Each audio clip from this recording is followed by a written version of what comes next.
Assalomu alaykum, hurmatli kimyogarlar. Sizlar bilan Megakimyo 2022-yil yechimlarini davom ettiramiz. Demak, birinchi mavzudan 21dan 26gacha bo'lgan masalalar yechimini ko'rib chiqamiz.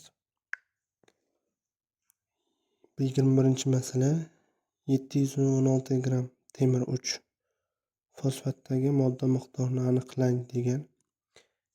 Demak, temir 3 fosfati formulasi, uning molyar massasi 151 gramm taqsim molga teng.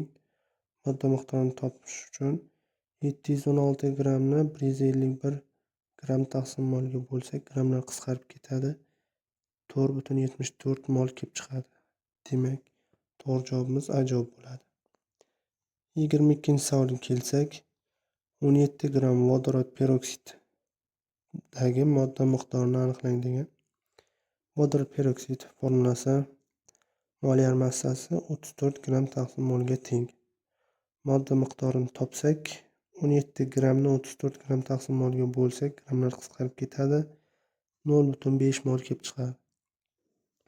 Demak, 22-masalamizning to'g'ri javobi C javob bo'ladi. 23-masalamiz 56 gramm uglerod 2 oksiddagi modda miqdorini aniqlang. Uglerod 2 oksid, ya'ni is gazi, molyar massasi 28 gramm taqsim molga teng. Modda miqdorini topsak, 56 grammni 28 gramm taqsim molga bo'lsak, grammlar qisqarib ketadi. 2 mol kelib chiqadi. Demak, 23-savolimizning to'g'ri javobi B javob. 24-savol. 12 gramm marmardagi modda miqdorini aniqlang. Ya'ni marmar bu kalsiy karbonat formulasi. Buni molyar massasi 100 gramm taqsim molga teng. Modda miqdorini topsak, 12 grammni 100 gramm taqsim molga bo'lsak, grammlar qisqarib ketadi. 0,12 mol kelib chiqadi. Demak, 24-savolimizning to'g'ri javobi A javob bo'ladi.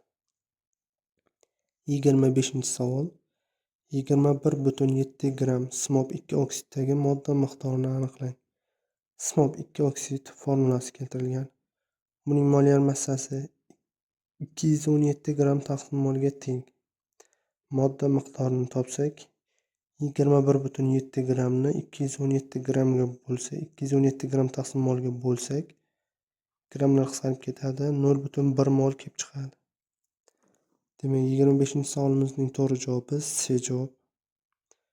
26-masalamiz 403,7 gramm